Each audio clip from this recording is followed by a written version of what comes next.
مولاي صل وسلم دائما أبدا على حبيبك خير الخلق كلهم.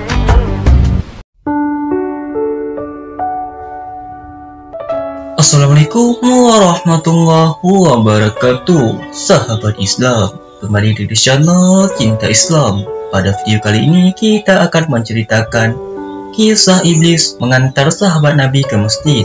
Namun sebelum lanjut, jangan lupa tekan tombol subscribe dan aktifkan lonceng notifikasinya. Abdullah bin Ummi Maktum merupakan salah seorang sahabat Nabi Muhammad SAW yang mulia. Ia menyandang disabilitas, kedua matanya tak berfungsi sehingga ia tak bisa melihat. Suatu kali, Abdullah mengikuti kajian Rasulullah SAW di masjid sebagaimana biasanya.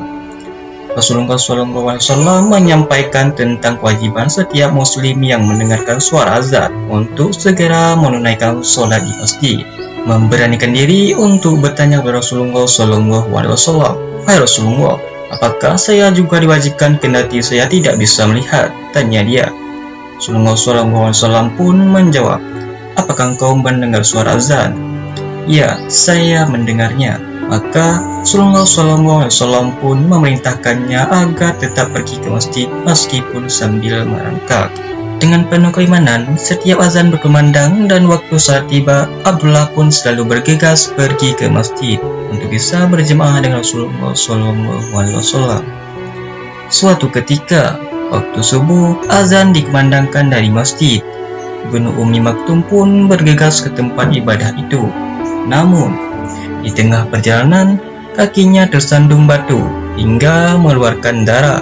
Betapapun begitu, tekadnya sudah bulat untuk tetap melangkahkan kaki ke masjid. Subuh keesokan harinya, seorang pemuda menghampirinya dan maksud untuk menolongnya. Abdullah bin Ummi Maktum pun dituntun oleh pemuda itu dalam perjalanan menuju masjid. Demikianlah selama berhari-hari, sang pemuda selalu mengantarkannya ke masjid. Ibnu Ummi Maktum pun ingin sekali membalas kebaikannya. "Wahai saudaraku, siapakah gerangan namamu? Aku mengetahui namamu agar bisa mendoakanmu kepada Allah Subhanahu wa Ta'ala." Ujarnya, "Apa untungnya bagi Anda mengetahui namaku, dan aku tak mau engkau doakan?" Jawab sang pemuda.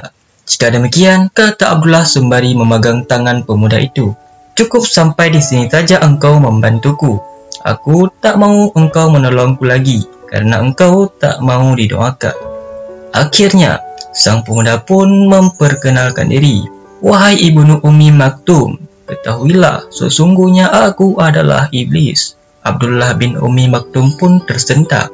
"Kalau engkau memang iblis, mengapa menolongku dan selalu mengantarkanku ke masjid? Bukankah semestinya engkau mencegahku agar tidak ke masjid?" tanya Ibnu Ummi Maktum lagi. Sang pemuda kemudian membuka rahasia atas pertolongannya selama ini. "Wahai Ibnu Ummi Maktum, masih ingatkah engkau beberapa hari yang lalu, tatkala engkau hendak pergi ke masjid dan engkau tersandung batu? Aku tidak ingin hal itu terulang lagi. Sebab lantaran engkau terjatuh, Allah Subhanahu wa Ta'ala telah mengampuni dosamu yang separuh. Takut kalau engkau tersandung lagi, Allah Subhanahu wa Ta'ala akan menghapuskan dosamu yang separuhnya lagi, sehingga terhapuslah dosamu seluruhnya. Maka sia-sialah kami setan menggodamu selama ini." Jawab iblis tersebut. Kisah ini menggambarkan kepada kita bahwa sesungguhnya iblis tak akan pernah berhenti untuk menggoda dan menyesatkan manusia. Dalam hal yang baik pun, iblis selalu berusaha untuk memelukkan orang yang beriman ke arah yang dimurkai Allah Subhanahu wa Ta'ala. Ialah kisah iblis menolong sahabat Nabi. Semoga kisah ini bermanfaat. Wallahu a'lam bishawab. Assalamualaikum warahmatullahi wabarakatuh.